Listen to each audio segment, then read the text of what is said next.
ये नया डिस्क्लेमर है। इस शो में दिखाई जाने वाली खबरें पुरानी हो सकती हैं, पर जोक सारे के सारे नए हैं। शो का हर जोक हंसाने की भावना से प्रेरित है, लेकिन इस शो को देखने वालों से हमारी रिक्वेस्ट है कि शो देखने से पहले अपना ब्लड, यूरिन और हर तरीके का टेस्ट करा लें।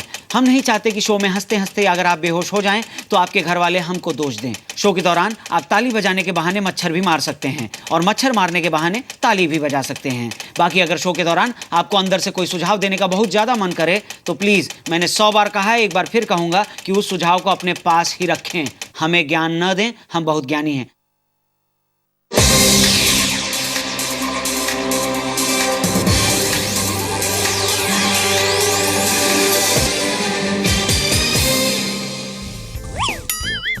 चालू आ जाए। नमस्कार, सलाम, प्रणाम, राम राम, जय हिंद। आप क्या देख रहे हैं वो मैं बताऊंगा, लेकिन मैं कौन हूं ये भी बताऊंगा। लेकिन उन सबसे पहले बता दूं, कुछ लोग हैं जो कहते हैं दुनिया पैसे से चलती है।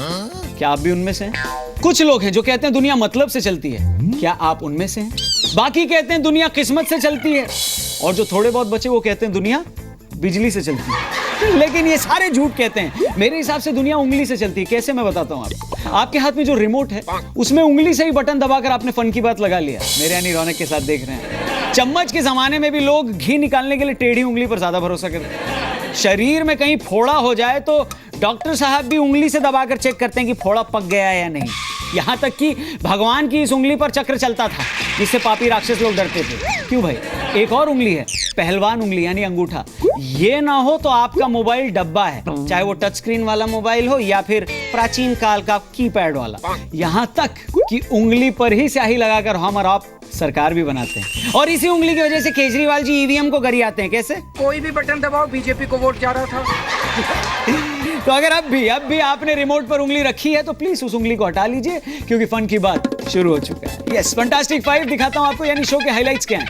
Take a look. आज के शो में आप देखेंगे आम आदमी में एक और केजरीवाल, नथुलाल की मूछें और योगी जी के बाल का कमाल।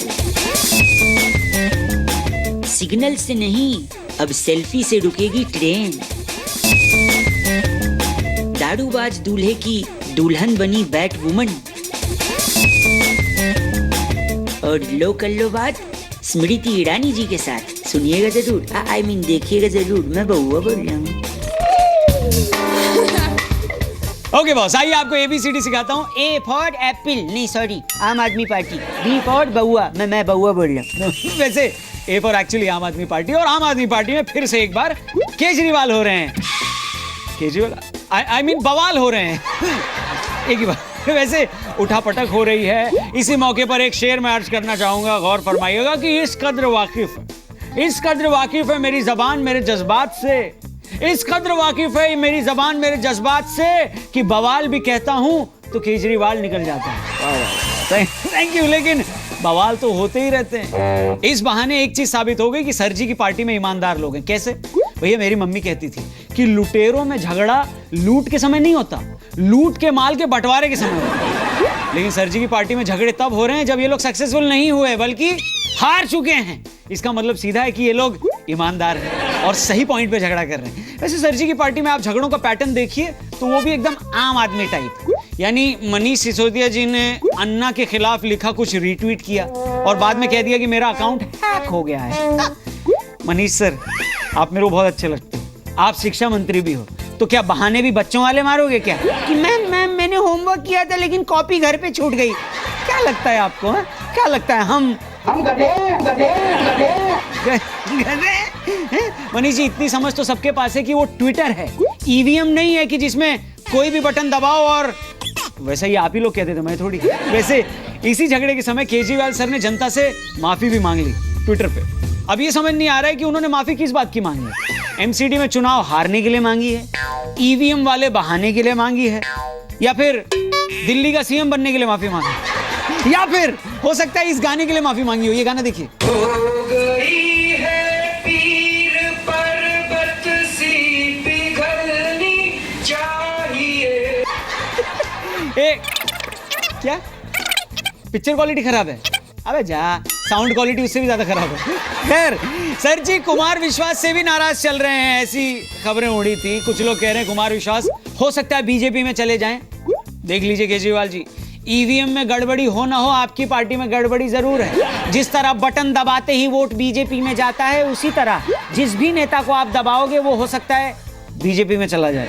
ऐसी अटकलें लगाई जा रही हैं। लेकिन केजरीवाल जी ट्विटर पर लिख रहे हैं कि कुमार मेरा छोटा भाई है, हमें कोई अलग नहीं कर सकता। वैसे सॉरी सर, दुनिया को दिखाने के लिए आप ये बात ट्विटर पे कह रहे हैं, वरना सीधे सीधे कुमार विश्वास को व्हाट्सएप भी कर सकते थे कि कुमार तू मेरा छोटा भाई है, तेरे मेरे बीच में कोई दरार नहीं डाल सकता और तुझे और मुझे कोई अलग नहीं कर सकता। खैर कुमार विश्वास पर टिप्पणी करने के बाद आम आदमी पार्टी के नेता अमानतुल्लाह ने भी इस्तीफा दे ही दिया। अब आम आदमी पार्टी को अगर आप ध्यान से देखें तो उसके कई नेताओं पर गंभीर आरोप चल रहे हैं, केस चल रहे हैं। पता नहीं कब वो लोग ज से जेल चले जाएं।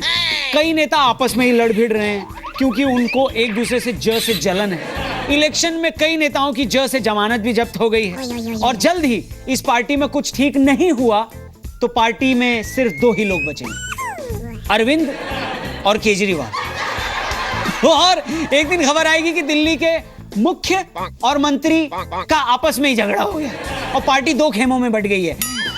अरे मैंने खेमों बोला था, खेमों नहीं। खैर इनके करियर का आज गोल्डन दिन है, इनकी फोटो हमारे चैनल पे जो आई है। खैर मैं कह रहा था आपसे कि एमसीडी चुनाव के बाद सर जी की पार्टी को कई तरफ से दर्द झेलने पड़ रहे हैं। पार्टी में झगड़े, तनाव, दरार, इस्तीफे, अफवाहें, कई सारे दर्द हैं। मेरे बाल कैसे हैं बॉस? अच्छे लग रहे हैं? यहाँ से थोड़ा सोच रहा हूँ उठवा लूं, मतलब बंदा अच्छा होना हो, बाल अच्छे होने चाहिए ना। खैर इसी बाल के कारण मेरठ के एक स्कूल में लड़कों और उनके परिवार वालों ने बवाल कर दिया। कैसे भाई? स्कूल में उनको पता नहीं किसने कहा कि स्कूल आना है तो मुख्यमंत्री योगी जी जैसे बाल कटवा के आना है, यानी योगी कट स्टाइल में आना है। वैसे मैं स्कूल वालों से कह देना चाहता हूँ, बाल के बहाने योगी जी को बदनाम करने की आपकी ये साजिश है। क्यों? आप कहते हैं योगी जी का स्टाइल, अरे ये सिर्फ योगी जी का स्टाइल नहीं है, उन्हें बेकार में आप लोग इसमें टैग ना करें। आजकल तो ये सोनू निगम का स्टाइल है, अनुपम खेर का स्टाइल है, विन डीजल का भी स्टाइल है, जेसन स्टेथम का स्टाइल है, सनी देओल का स्टाइल है, कांचा चीना का स्टाइल है। अरे मैं तो कहता हूं ये शाकाल का स्टाइल है। WWE देखते हैं आप लोग, उनके कई सारे रेसलर्स का भी ये स्टाइल है।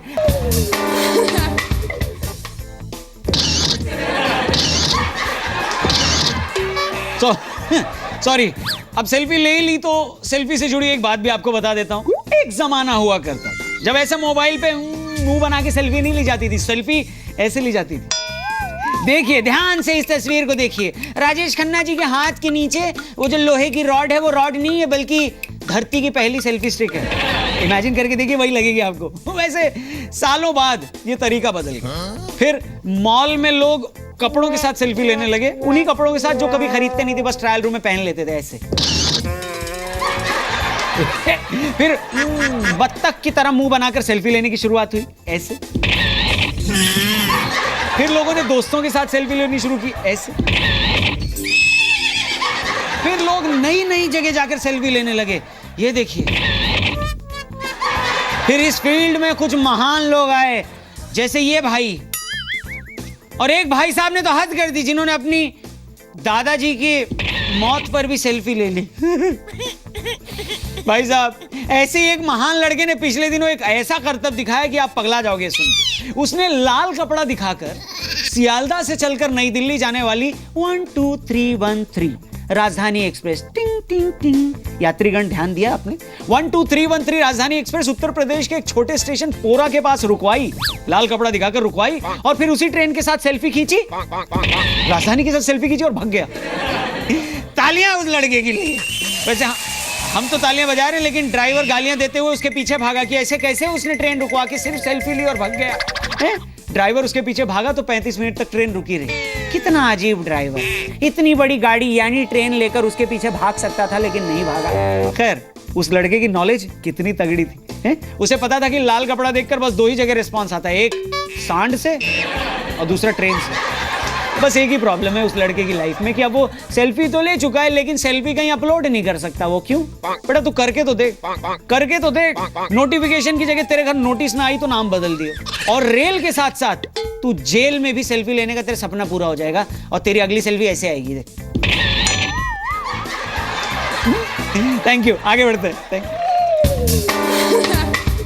वैसे दोस्तों एक बात मैं हमेशा कहता हूं कि आप में, मुझ में, हम सब में एक सुपर हीरो या सुपर हीरोइन जरूर होती है। बस जरूरत है तो उसे सही हथियार मिलने की। और ये बात मैं इसलिए कह रहा हूं क्योंकि मध्य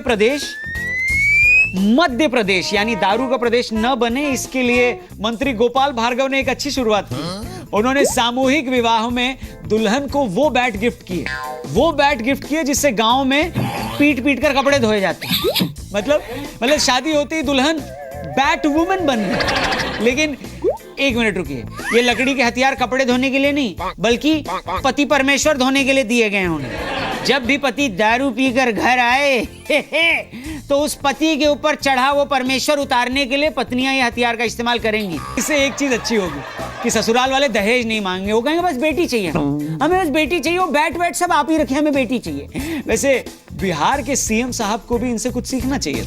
बिना बैन किए बैट की वजह से दारू कैसे बंद की जा सकती है, कोई इनसे सीखे। अब वो चाहें तो अपने स्टेट में यानी बिहार में खैनी पीटते हुए खैनी को बंद कराने के लिए दुल्हनों को गोबर का चूरन गिफ्ट करें जो वो खैनी में मिला दें और खैनी खाने की आदत छूट जाए। या फिर एक और आइडिया है मेरे दिमाग में, यूपी की दुल्हनों को हथौड़ा गिफ्ट करना चाहिए। कैसे? पति देव गुटखा खाकर आए ना तो उनके दांत कैसे तोड़े जा सके वो पत्नियां इस्तेमाल करेंगी उस हथौड़े का। क्यों? क्योंकि यार तंबाकू से दांत और आंत दोनों खराब हो ही जाने, इससे पहले कि ये दांत डॉक्टर तोड़े पत्नियां हथौड़े का इस्तेमाल कर सकती हैं। तालियां। खैर, इसी तरह हर स्टेट के पतियों की बुरी आदतें नोट कर उनको सुधारने का जिम्मा बीवियों पर छोड़ दिया जाए तो भारत में अच्छे दिन आने से कोई नहीं रोक सकता। लेकिन इस मार से लोगों की आदत सुधर जाएगी ऐसा लगता नहीं। क्यों? भाई जरूरत है कानून की भी। जैसे शराब पीकर गाड़ी चलाना वर्जित है, वैसे ही शराब पीकर घर चलाना भी बंद होना चाहिए, है कि नहीं? Thank you very much. आगे बढ़ते। और फाइनली उस सेगमेंट का टाइम आ गया जिसमें मुझसे बड़े बड़े लोग दिल खोल के बात करते हैं और इसे सुनकर आप दिल खोल के हंसते हैं। नकली इंटरव्यू, जिसका नाम है। और आज के हमारे इस इंटरव्यू वाले सेगमेंट में देश की बहू तुलसी वीरानी और सरकार में कपड़ा मंत्री स्मृति ईरानी। मैम स्वागत है आपका, दिल से प्रणाम। आशा करती हूँ कि आप सब बहू के भाषण से मायूस नहीं होंगे। अरे कैसे मायूस हो सकते हैं मैम, हमारे तो सौभाग्य है कि आप यहाँ आई। आप जैसे कलाकार हैं तभी पॉलिटिक्स में लोगों को इंटरेस्ट आता है, वरना तो लोग सोचते हैं कि पॉलिटिक्स पॉलिटिक्स इतना भी खतरनाक नहीं है, इतना भी नीरस नहीं है। बिल्कुल नहीं है, इसीलिए तो पॉलिटिक्स में हम भी थोड़ा बहुत फन डालकर फन की बात हमने बना दिया है। आप दर्शकों से कुछ कहना चाहेंगे प्लीज? आप सब अपनी मुस्कुराहट भूलकर इस मंच की ओर ताकें। नहीं, थोड़ा उल्टा हो गया। समझे? उल्टा मतलब मुस्कुराहट भूल कर नहीं, अगर मुस्कुराना भूल गए तो मंच की ओर ताकें, right? Totally agree. Thank you. वैसे मेरे बारे में आपके क्या विचार है मैम? तुलसी जी, स्मृति जी। पहली बार एक साधारण से परिवार में गांव में पैदा हुआ व्यक्ति जिसने अपने टैलेंट और हार्डवर्क के माध्यम से मेहनत करके अपने लिए लोगों के दिलों में जगह बनाई है। Thank you ma'am. अब इतना लज्जित ना करें, मैंने सिर्फ दिल में जगह नहीं बनाई है बल्कि दिल जिगर नजर क्या है, सॉरी, दिल जिगर नजर घर ट्विटर, इन सब में मैंने जगह बनाई है। ट्विटर तो आपने देखा होगा स्पेशली। हाँ, मैंने देखा है ट्विटर पे बहुत जोरदार चर्चा होती है। नहीं होगी चर्चा, हमारे इस इंटरव्यू की भी चर्चा थोड़ी टाइम में ट्विटर पे शुरू हो जाएगी। लेकिन मैं आपसे सवाल पूछना चाहूंगा, आप जैसे भी कंफर्टेबल हो जवाब दे सकते हैं। I hope that it's okay if I speak in Hindi and English. Is that fine? Hindi तो चल जाएगा बट अबाउट इंग्लिश थोड़ा सा मामला हिला है। कोई any other language ma'am? Any कोई? बांग्ला बोलते पारे? बांग्ला आमी बांग्ला जानू ना, परंतु कोई और लैंग्वेज, एनी अदर लैंग्वेज, कुछ और मतलब? અને ગુજરાતીમાં કોણ વાત કરી શકે છે? ગુજરાતી મને ગુજરાતી આવડે છે પણ થોડી પણ તમને સરસ આવડે છે। કોઈ और लैंग्वेज प्लीज? मराठीमध्ये कोणाला बोलायचंय? मराठी? हा, वैसे मराठी चालेल मला, कारण की मी कम्फर्टेबली मराठी बोलू शकतो, पण मी बोलणार नाही, कारण की मराठीमध्ये बोलला तर हा लोक मला झी न्यूज से ट्रान्सफर करके 24 तास मराठी चॅनलवर ट्रान्सफर करणार। मी तिकडे जाऊन करणार का? कारण की मी हिंदीमध्ये जास्त कम्फर्टेबल आहे आणि मराठी मी शिकलेला पण का। बाय द वे, इतनी मराठी एक सांस में कैसी लगी आपको? Not bad.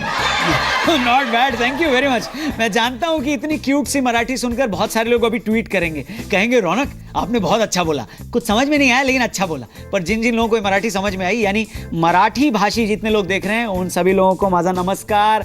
वैसे मैम हूं ना मैं वर्सेटाइल और टैलेंटेड हैं? Totally agree. अरे थैंक यू मैम। वैसे अमेठी के आपके प्रतिद्वंदी राहुल जी के बारे में मैं आपसे कुछ पूछना चाह रहा था, अगर आप अरे क्या हुआ, नर्वस हो रही हैं क्या आप? मैंने उनके कई इंटरव्यूज किए हैं जिसमें से फेमस बहुत सारे हुए हैं, चना, आंवला, गंगा जमुना, डमरू। आपको पता है उन इंटरव्यूज की वजह से भारत की राजनीति में आज क्या हुआ है?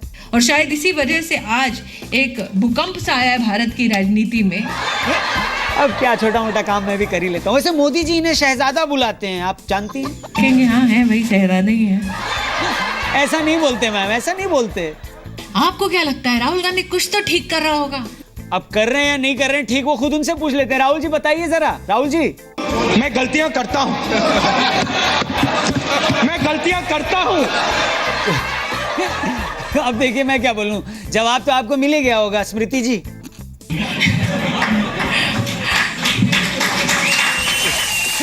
एक सेकंड, आप ऐसे हंस रही जैसे ये कुछ भी अच्छा नहीं कर रहे हैं, ये क्या बात हो गई? नहीं भाई साहब, एक चीज तो अच्छा कर रहा है। क्या अच्छा कर रहे हैं वैसे ये? राहुल जी की वजह से भारतीय जनता पार्टी और मोदी के पक्ष में ज्यादा जनता हो रही है। हाँ, और राहुल जी इसमें काफी हद तक सफल भी रहे हैं। क्यों? सफलता सबको दिखती है, संघर्ष किसी को दिखाई नहीं देता।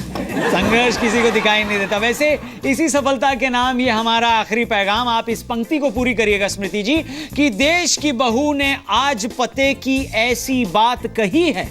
अरे देश की बहू ने आज पते की ऐसी बात कही है। पॉलिटिक्स इतना भी खतरनाक नहीं है, इतना भी नीरस नहीं है। क्या बात है, इतना भी खतरनाक नहीं है। तो अगली पंक्ति भी पूरी करिएगा कि जिससे भी ये गठबंधन करते उसकी बजती है पुंगी। अरे जिससे भी ये गठबंधन करते उसकी बजती है पुंगी।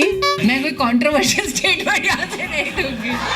नहीं तो जोरदार तालियां मैम। आप कंट्रोवर्शियल स्टेटमेंट दे न दें, लेकिन आपने अपना बहुमूल्य समय दिया हमें, उसके लिए बहुत बहुत शुक्रिया, धन्यवाद। एक बार फिर मुझे आमंत्रित करने के लिए आप सबको बहुत बहुत धन्यवाद। Thank you ma'am, thank you very much. जय हिंद, नमस्कार।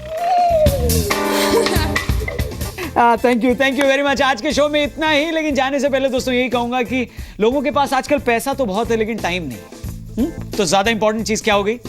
टाइम। वही आपने मुझे दिया और उम्मीद है इस शो को एंजॉय भी किया।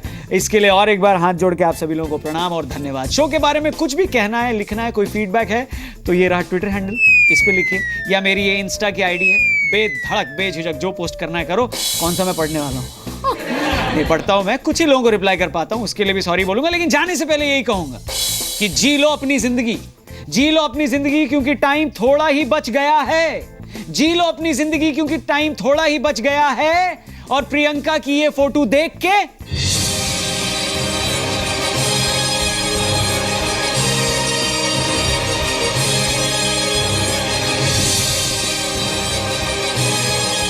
पूरे देश के अंदर हड़कंप मच गया है। हड़कंप मच गया है। हड़कंप मचाने रौनक फिर से आएगा लेकर फन की बात। अपना ख्याल रखिए, जी न्यूज देखते रहिए। Take care, bye bye, love you and Jai Hind.